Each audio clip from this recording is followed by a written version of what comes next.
เข้าน้องไฟฟ้าพี่น้องเอ้ยคือว่างามคักเอลิพ่อแม่พี่น้องเอ้ยเนาะเข้ากำลังแตกกออยู่พ่อแม่พี่น้องเอ้ยโอ้โธ่นะไปหาอยู่ไสครับหาอยู่ป่าแถวบนโตบนอุทวีไปอยู่พุ่นบ่เด้อป่าลุมพุนี่นี่ดอกนี่ค่ะอันนี้ดอกจูมพ่อแม่พี่น้องเอ้ยจูมเนื้อบ่เกี่ยวแกงให้เฮากินแน่เจ้านะชักคิริพ่อแม่พี่น้องเอ้ยมันสิมีบ่เส้นหนึ่งบ่และค่าแกงก็ได้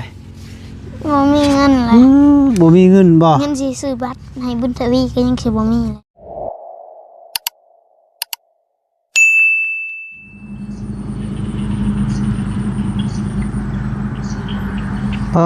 โธ่พี่น้องเอ้ยเนาะพอดีเบาแก้วเปิดภาพขึ้นมากายอยู่ที่ทุ่งนาน้องไฟฟ้าเด้อพี่น้องเด้อโตเขาน้องไฟฟ้างามพี่น้องเอ้ยเนาะทางนั้นกะหน้าป่าเพิ่นพี่น้องเอ้ยเพิ่นก็ยังลกกาอยู่ลูกหญ้าพี่น้องเอ้ยบ่ผิดโทษเพิ่นลูกหญ้าอยู่พี่น้องเอ้ยเนาะอันนี้คือเข้าน้องไฟฟ้าพี่น้องเอ้ยคือว่างามคักเอลิพ่อแม่พี่น้องเอ้ยเนาะเข้ากำลังแตกกออยู่พ่อแม่พี่น้องเอ้ยโอ้โธ่พุ่นน่ะเข้าเพิ่นน่ะโธ่งามคักอยู่พ่อแม่พี่น้องเอ้ยเนาะเข้าเพิ่นก็ได้โธ่พ่อแม่พี่น้องไอ้เนาะคนอื่นก็ขาบทักทายสบายดีเด้อพ่อแม่พี่น้อง FC เบิดสุขสุขคนบ่ว่าอยู่ในหรืออยู่ต่างประเทศก็ยินดีต้อนรับเข้าสู่ซอง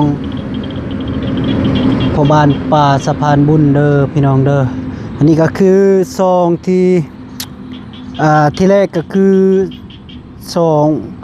เบาแก้วสะพานบุญเนาะพี่น้องไอ้เนาะพอดีซองเบาแก้วมีปัญหาพี่น้องเนาะซองหลักของเบาแก้วมีปัญหาแล้วก็เลยมาเปลี่ยนเป็นพ่อบ้านป่าสะพานบุญพี่น้องเอ้ยเนาะมาเปลี่ยนใหม่ผมพี่น้องเอ้ยเนาะเท่าคุณน่ะเฮ้ยน้องๆเพิ่นได้เฮ็ดละโงกอีกเลยพี่น้องเอ้ยคุณน่ะสะทิ่มเลยปุซิเมนเพิ่นเมื่อยกินแหละพี่น้องเอ้ยเพิ่นก็สะทิ่มพร้อมเฮ้ยมาที่ไสนี่ให้เจ้าแกงเฮ็ดให้กินได้บ่ห่านมีแต่ไส้กับไส้เลยเด้อเจ้าแกงแซ่บเจ้าแกงให้กินแน่ไส้จะว่าบ่แซ่บมื้อนั้นน่ะเอานี่หำให้ชามให้หามาเลยไปหาอยู่ไสหาแถวป่าเลยแถวป่านี่ก็เดียวว่าไปหาแมวป่าสบายดีเด้อสบายดีป้าลุงก่อนโดยนี่ได้เห็ดมั้ยได้เห็ดไผไปหานี่ดอกตัวนั้นคือทิ่มนะฮัมดอกตัวนั้นมันตกน้ำโพยเก็บแม่บี้เอาเก็บไปยาแล้วว่าบี้ว่าบ่เก็บกะยาบ่ได้ติบ่พูยใส่แต่ร่นเด้เก็บเอารถเก็บแล้วแหละสิเป็นหยังเก็บเอารถพูยใส่แต่ร่นนะแท้ดิเก็บเนื้อโธ่ผมพี่น้องนะเจ็บเบาจะไปหากับไผนี่หาเจ็บบี้2คนใช่มั้ยโอ้ไปตีมันแตกน่ะไปหาอยู่ไสครับหาอยู่ป่าแถวบนโตบนอุทวีไปอยู่พุ่นบ่เด้อป่าลุมพุนี่ดอกนี่ค่ะอันนี้ดอกจูมพ่อพี่น้องเอ้ยจูมเนื้อบ่เกี่ยวแกงให้เฮากินแน่เจ้านะชักคิริพ่อพี่น้องเอ้ยมันสิมีบ่เส้นหนึ่งบ่และค่าแกงก็ได้บ่มีเงินเลยบ่มีเงินบ่เงินสิซื้อบัตรให้บุญทวีก็ยังสิบ่มีเลยเอ้าเป็นหยังในเพิ่นเบิดเป็นเบิดนั่นแหละลิ้นโทรศัพท์หลายโอ้ยตีนมันคักอีหลีเนาะโทรศัพท์มาผลิตเพจบ่ได้ผู้จะเป็นระดับตีนปอกระดับอินเดียปอกระดับอินเดียปอกเห็ดละโงก เห็ดละโงกหับประกัน 100% หับประกัน 100% น เลย โอ้ขาดคิริเนาะรับประกัน 100%มันสิมีว่าเห็นแล้วคันบุญทวีลงไปหามัน อยู่ไส เห็นว่าเพิ่นสิลงไปเด้ ไผว่าสิลงไป บุญทวีมันจังหน่อยติเป็น ลงไปอยู่ไส ลงไปหาเห็ด โอ้ลงไปหาเฮ็ด ไปบ่ มันสิออกบ่ตอนนี้นะ นี่ของจริง อย่าจับมันหลายจะนอนมันสิเปื่อยเบิดเลย มันเปื่อยเบิดแล้วเฮาได้ดอกใหญ่ได้ดอกจนมันแตก นั่งดีๆหำปีหน้ามาพี่อาสิถามผู้นั่งไม่มา ตกตกไปนะตกไปหน้าจังนะว่าตกเขางามเนาะเอ้ย นี่ แต่ก่อเนาะปีแล้วนี่ก็งามแบบนี้บ่ บ่ บ่งามเนาะบ่ซ้ำปีนี้เนาะปีนี้งามเนาะ ใส่ขาตั้ง ช่างหักเองเลย หักลึกหักตีนหักอันนี้ออก โอ้ได้เห็ด จัง ละ ล่าง งู ได้ ใส่ฟ้าอย่าให้เบาแก้วแกงให้กินอีกพี่น้องเอ้ยเห็ดละงูติดใจบ่แกงมื้อนั้นน่ะ เลย แซ่บบ่ เลย พักไอตู่มี มีบ่ก็ใส่ผักอะไรยังก็ได้ น้ำลาย มี เฮ้ย บ่ น้ำลาย เอ๊ะ น้ำลายพุ่งกับจึงหน้าเฮาเมื่อกี้นี่ ไผ เสื้อผ้าเฮ้ย สิเป็นหยังกะนัว เนาะ เนาะ มันสิพุ่งเสื้อผ้า เออเนาะจุเจ้าฮู้ละบ่อันข่าวลายของอายนะ เฮา ฮู้ ฮู้แล นั่น โอ้เนาะอ้าวฮู้บัดแม่นหยังบัด มันยังบ่ทันโห เจ้ายังบ่ทันฮู้ นี่ เออ เฮาเฮา เนาะ YouTube ถึกแบน บ่ ยั บ่ ง แม่นถึกแบนไปแล้วซองนะ ส่งน้อย สองใหญ่ บ่แล้วซองใหญ่เลยไป สอง เล ใหญ่ ย ไปเลย ซองใหญ่ไปเลยบ่ ติดแดง แมว ไปคือของเมาลี่กับบ่เตียงเลย ไปใส่ ไปสวรรค์ มือ ไปพูดแหละไปน้ำ AI อ้าวเจ้าส่องตัวเห็นจะถ่ายเจอเอาส่องไฟมาใส่ ช่างน้ ก็ อย จะไปถ่ายคนป่าน่ะมัน ช่างน้อย ได้ นะบ่แก้ว สองน้อย โมเมนต์ส่องอันหนึ่งน่ะ ใส เพราะว่าจะตัวส่องตัวจะเอามาตัวจะไปถ่ายคนป่าน่ะ โอ้ซองไอไซล่มมันน่ะ เลย เราพากให้ค่อยเอาไปถ่ายเป็นซองค่อยแล้วเดี๋ยวนี้นะ นี่ เป็นซองค่อยแล้ว เราก็เลยมาหา ไปหลังเฮ็ดไปคำเลย เจ้าน้อยก่อนเว้า น่ากินแล้วล่ะ เรียกแล้วใช่บ่ เพิ่นล้างอันนี้ล้างแล้วมันจึงเปื่อยเนี่ยมีแต่ไปใส่น้ำเกลือไหมแล้วก็จึงแกงเนาะมาบ่เข้าอ่ะ มา นึ่งละ ยัง อ่านนึ่งเข้าสะก้อนเลยไปสิแกงเห็ดก่อนเว้าอันนี้เป็นซองเฮาเปิดนำกันเด้อสิผ้าอันนี้นะซองแติเก้านะเป็นซองเบาแก้วสะพานบุญเดี๋ยวนี้ลายมาเปลี่ยน เพราะว่าซองใหญ่มันมีปัญหาเด้ยานมันตามหาแล้วก็ไอเปลี่ยนเป็นพ่อบ้านป่าสะพานบุญบัดนี้ ป่าสะพานบุญ แมนพ่อบ้านป่าสะพานบุญเข้าไปเบิ่งเด้อ โอ้ ได้จะได้ โทษบ่ มือแรกจะ โอ้ มือแรกจะได้ขอไปพิมพ์เบิ่ง เหมาะ ใช่ แม่นว่าพิมพ์เป็นบ่ เหรอ คือเขาเป็นบ่ กลับไปเว้าเอาไปจัก เว้าเอาก็ได้ ฮู้ ฮู้บ่ ฮู้ ฮู้แล้วตัวเก่าเนาะ ส่งจะเปลี่ยนสีเขาก็ฮู้คือเก่า มันกระดิ่งเนาะเพราะว่าเจะติดตามมาก่อนแล้วเด้กระดิ่งเพียง เผื่อจะลงคลิปมาแรงจะทะเบิ่งว่ามันสิเด้งเข้ามาเอง เนาะ เฮากระเด้งได้ของเฮาค่ะ เด้งบ่โอ้ขากินมันจะเปื่อยแล้วนี่อย่าลิ้นมันนี่ เฮ็ดได้อันนี้นะ อยากได้ อ่านไว้ก็อยากลิ้นอยู่ จะน้อยก็เปื่อยมุ่นแหละมันเป็นนอนแหละเฮ็ดเนี่ยไปสู้คลิปทูไปซื้อมา กินหมูกระทะเมื่อวานนี่ โอ้กินหมูกระทะอยู่พี่บ่ เลย อืม เขา ไอ้ ส่องถึงแบนสุดอ่ะ ไอ้ายเงาง่อยเจ็บหนักที่สุดเลย เจ็บก็ไปห้องหมอ โอ้ยมันก็บ่แม่นสิไปโรงหมอเป็นนะแบบมันเจ็บใจอะนะแบบว่า อยู่นำเฮาดนนะ เลยอย่าคือผู้สาวบอกเลิกว่าซั่นซะกันไปเคยเอา เฮาคือกันนั่นแหละสาวลินเพจบ่ได้ เออแบบนั้นน่ะแหละ เฮาหลีดได้เฮาไม่ได้ เฮาก็ยัง เฮา สาวเฮาลินเพจบ่ได้ ก็คือเจ้าตอนนั้นและโทรศัพท์เพย์ แน่ จะไปเข้าห้องหม้อบ่ บ่ นี่ เศร้าทั้งเศร้า ก็นั่งเศร้าแหละ เฮาเพศทั้งอะไรช่องมื พี่น้องเอ้ยเนาะพอดีเบาแก้วบ่ได้ไปถ่ายงานพอดีมื้อหนึงพี่น้องเอ้ยเพราะว่ามาพักใจพอบานปลาสะพานบุญพี่น้องเอ้ยเปลี่ยนเป็นเกินติดตามส่งหน่อยผ่านแล้วบ่ ก็เรียบร้อยแล้วนี่นะ ชั่วโมงเด้ ก็เรียบร้อยแล้วเฮาไปสร้างไปกรอกบัญชีเรียบร้อยแล้วมีแต่เราทาพินซื่อๆเดี๋ยวนี้นะ พินบ่มีก็บ่ได้ เอาพินบ่มีก็เอากีตาร์ เอากีตาร์มาต่อยเนาะ ตั้งสิ เอ้ยเว้า พินมันสิออกมาไม่ได้ เว้าไปก็ยิ้มไปก็บ่อยากคักปานใดเนาะซองไปแหละเพราะว่าซองที่เคยแก้ ป้า เอามาได้นะพี่น้องเอ้ย เอากล้วยนี่ขี้ อย่าเฮ็ดแบบนั้นนะมันสิไปอีกซองอีกอ่ะ น่ะกำลังคนมึง บ่ได้เห็นติ ก็เฮาไปได้เห็นเลย ทวงซื้อๆติบ่ได้เห็นดอกเนาะ นี่เฮ็ดตัวนี้สิเอาไปแก้ โอ้ยบอกอย่าจับมันสิมุนอะไรเนี่ยโอ้เบิ่งโยน ย้อนมันก็บ่ไปเฮาก็เอามือหับเอาเว้ย โยนก็บ่ไปเอามือครับ แม่ เอา แม่ เมียวเมียวเมียวเมียว อย่าเอิ้นดอก เมียว เพิ่นมาคบก่อยนะ เมียวเมียวเมียว มันมี เมียวเมียว ย้อนเป็นน้ำบุญมีกับ เมียว บุญมีกับอันบ่ตีกัน ตีกับดำบ่ ตีกับบักดำมันจึงไปบอกอย่าจับเอ้ย แก้ว อ่า แกงได้เห็ดเฮาอยากเข้าเลย เฮาก็คือกัน บ่นึ่งข้าวก่อนอาสิแกงให้กินดอก ไปหนึ่งนะปะเฮาอยากเข้าเลยได้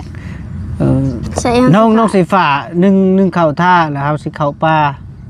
ไปเก็บผักปิ้วเนาะ เก็บผักติ้วพร้อมแล้วก็ หาเห็ดพร้อม ไปหาเห็ดพร้อม นี่ ดอกนี่ใหญ่ ไป สองพ่อบ้านป่าต้องเข้าป่าสะก่อน สองพ่อบ้านป่าน้อย แม่น พ่อบ้านน้อยพ่อบ้านใหญ่ ไป พ่อบ้านน้อย ไป พ่อ ได้บ่ บ้านใหญ่เผาก่อนจังได๋จังไป โอ้ย อยากเข้าเลยยังไง ทะเล อยาก สา ก็ บ อุด ชอ เอา บมันทวี เขายังบ่ทันสุก ไม่มีจะไปหนึ่งนะอยาก เขา เข้า มาเมื่อกี้นี่เจมันหนึ่ง เออ ไหนไว้แท้ ว่าพื้นสะก่อนจังได๋จังไป โอ้ยเผาไปใส่เด้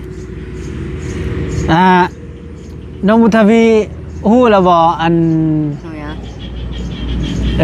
ผู้สาวเพิ่นไปแล้วอันนี้นะ ไปใส่ ฮู้แล้วติ โหแล้ว ฮู้แล้วติดน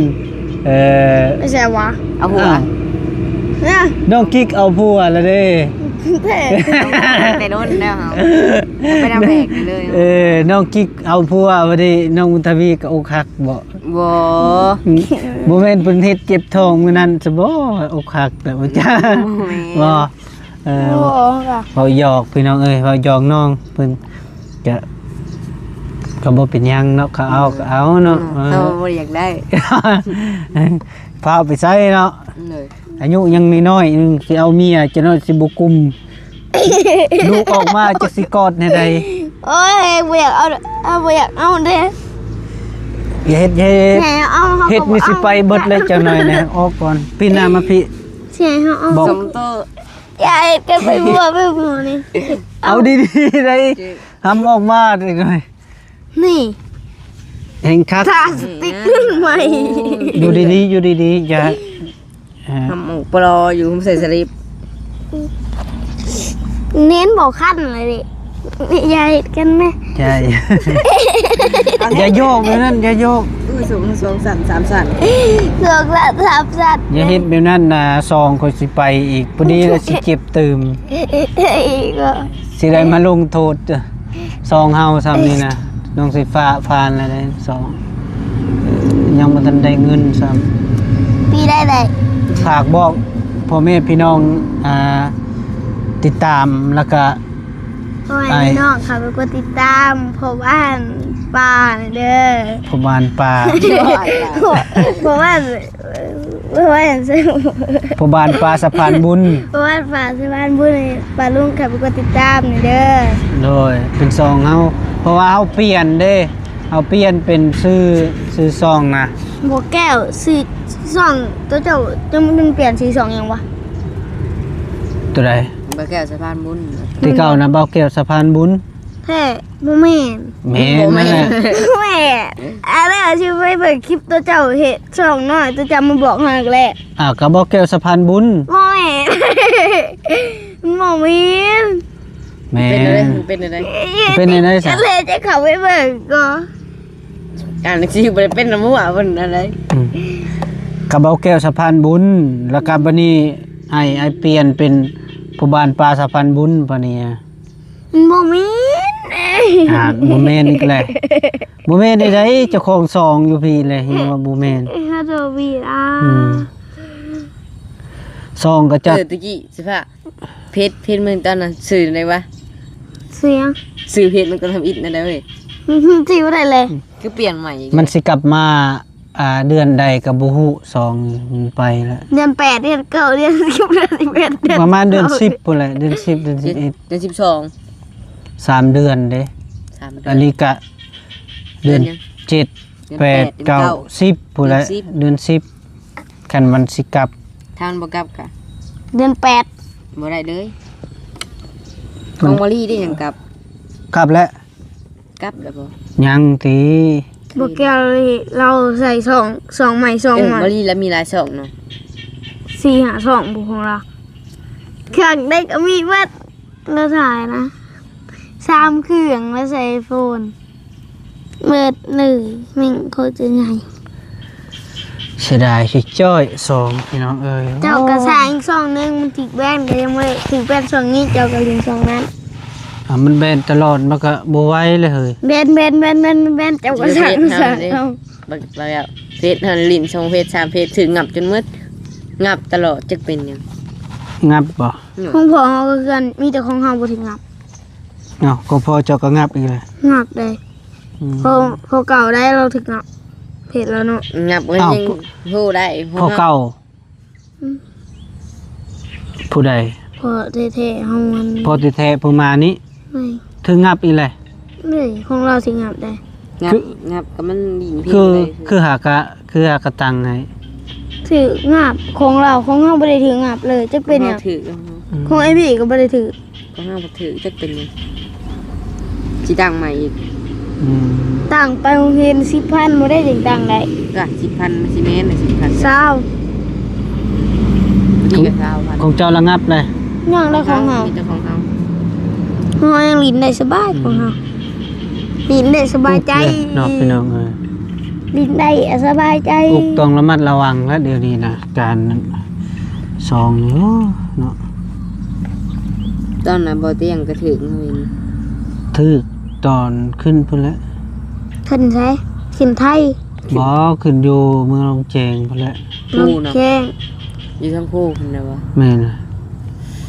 ผู้ไปทางได้ถึงผู้กับผู้นี่ก็เป็นผู้เขาเขียนเอาเลยกันเราเกขี้เกิน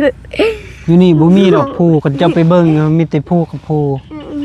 เฮาขึ้นไปเพิ่นเฮาขึ้นไปเบิ่งอยู่ปลายไม้นี่เฮาเห็นเฮาเลี้ยวไปไกล โน่ ๆเฮาเห็นเป็นนั่นน่ะ มีแต่ผู้สังเฮนี่แหละผู้เดียว เฮาเห็นได้ผู้อยู่เทิงน่ะ ก็นั่นแหละผู้สังเฮและผู้สูง ถ้า เฮาก็เคยเห็นได้ผู้ทางเวียงอ่ะก็เคยเห็นอยู่ เนาะผู้ยังพระสิบ่เคยเห็น เอาไว้จะว่าบ่เคยเห็น เธอถึงยังมันกับผู้คือตัวเองสูงๆนกวินกับแจ็คสีขาวมิดหรือบ่ซึ่งก็ไปไม่อีก ผู้บ่ ขี้โม ไปนั่งเฮาก็มานั่งอยู่โซกมันก็เป็นผู้ไปนั่งอยู่โซก ขี้โม จะนั่งอยู่โซก เลยก็เห็นเบิด เห็นฮะเขาปีนอยู่หลังคาอันนี้ก็เงี่ยงอันนี้ก็ผู้เหมือนเขานั่งอยู่ต่ำมันก็เป็นผู้กันเลยได้ จะน้อยกับพายุมาเปิดจักรสีเบิ่งเด้อคนขี้โมลายนี่ เจ้าเป็นผู้เขากระดังอยู่ลูกๆเผยแล้วไม่กลับเป็นผู้เป็นผู้กัน ผู้บ่นี่บ่เพิ่นครัวนี่ก็ผู้ เอาไปนั่งไปทางหน้ามันน่ะเนาะ จะ เป็นอะไรมันเป็นง จะน้อยน้ำท่วมก็มันผู้ขึ้นเลย ผู้นี่น้ำท่วมมันก็ผู้บ่นี่ เพิ่มถ่วมก็ได้เขากันเลยขึ้นราคา ไม่ให้น้ำท่วมนี่เนาะไม่ให้น้ำท่วมแบบลายๆรถแบบลึก งามไม่เลยเนาะเขานี่ป้อ จนวิทย์เทียนขั้วนั่นนะอยาก มีน้ำท่วมมีเทือนควรนะก็100 ลิตร บ่รอดได้บัดนี้ บ่มี เขาสู่อาบแล้วดับเบิลขึ้นได้แต่ดับตัวเลยก็ไปนอนเยอะ เป็นหยังคือหลก สาบเด้ สาบบ่ เลย โอ้ไปหาแซมเนาะคือบ่แซมแถวนี้นะ แถวแซมมาดูแถวไกลๆนี่ครับอย่ายอกกันไอบอกนะ ไปแม่ไปหาเห็ดนะ บ่นะบ่ได้อยากไป ซักลายบ่ที่ซักให้นี่ ใช่จะส่งให้บุกเล่จะได้ส่งให้เบิ้งลายนะบ่ค่าซักลายเลยลาย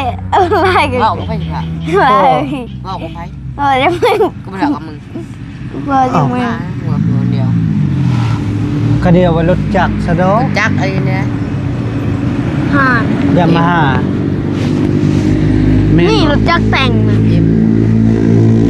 บ่ได้ CBR บ่ได้บ่ได้ อยากได้บ่ อืม ค่อยละย่านนะ รถสูงๆนี่อะค่อยย่านนี่เลยได้ ไอ้บีเข้าไปไอ้บีเราขี่เราเวียนยาน โอ้ย นายบี้ใช่ไหม ค่อยละย่านค่อย ไอ้บีเราขี่เบิ่งเดียวเราหยอกห้าเราขี่รถเมื่อเราขึ้นไปเรียนใส่จุมาเราหยอกกันจะสุดทาง อืมคือยังขี่เบิ่งเดียว เราขับเบื้องเดียวเราเบื้อง นั่น ห เรา นึ่ง ขี่เบื้องเดียวเพิ่นว่าขี่เบื้องเดียวนั่นแหละกำหลังกี่ร้อยก็บ่แม่นเลยเรากำหลัง เด้อ ไม่ สิ เป็นไร เด้อเชียวเตียงนี่น้ำเห็ดบ้านพัด น่ะ เลย เปลี่ยนเรื่องแล้วเด้เหรอ เดี๋ยวมุดได้เอ้ย บ่ยัน เปลี่ยนเรื่องอะไรใช่ป่ะจักว่าเลยได้ใช่ป่ะ4ตอนนี้1มี3คนบัดนี้4 5คนเวลา 4-5 คนเลย กี่เดือนต้นนี้มัน ตัว 3 คน พี่น้องเอ้ย 4 เนาะ 5คนบัดนี้ งามคักบานนี่เขานี่ บ่แม่นเลยอะไร อยู่ไซส์ไฟฟ้าจะว่ากับโปะมีหนวดนะ กระโปรงมีหนวด ได้ป่ะ มีหนวดแทงพี่ห่อหนวดนะฮะไปหาเขาไว้ไม่ใช่ดวดบ้านอะไรก็เป็นดวด ว่าจมดีได้ไฟฟ้า กับโปะมีหนวด เจ้านี่ตัวคอยไปจัก กระโปรงมีหนวดเขาก็เอาหนวดเอาอย่างมาเห็ดหนวดมัน อย่าเฮ็ดสิกัน ลงไปเอาแม่หมอกบ้านนะ อยากได้บ่หลังบ้านเฮา เว้น เอาผมเป็นพี่น้องไอ้เนาะพอดีสำหรับคลิปนี้กับบ่าวแก้วกับสกอมลาคนเด้อผมเป็นพี่น้องไอ้เนาะสิได้จบคลิปปิดคลิปสะก่อนก็อยู่ดีมีแฮงเด้อผมเจ็บอย่าได้ก็อย่ามีโชคงานร่ำรวยมาสุขผู้สุขคนโดยบ๊ายบาย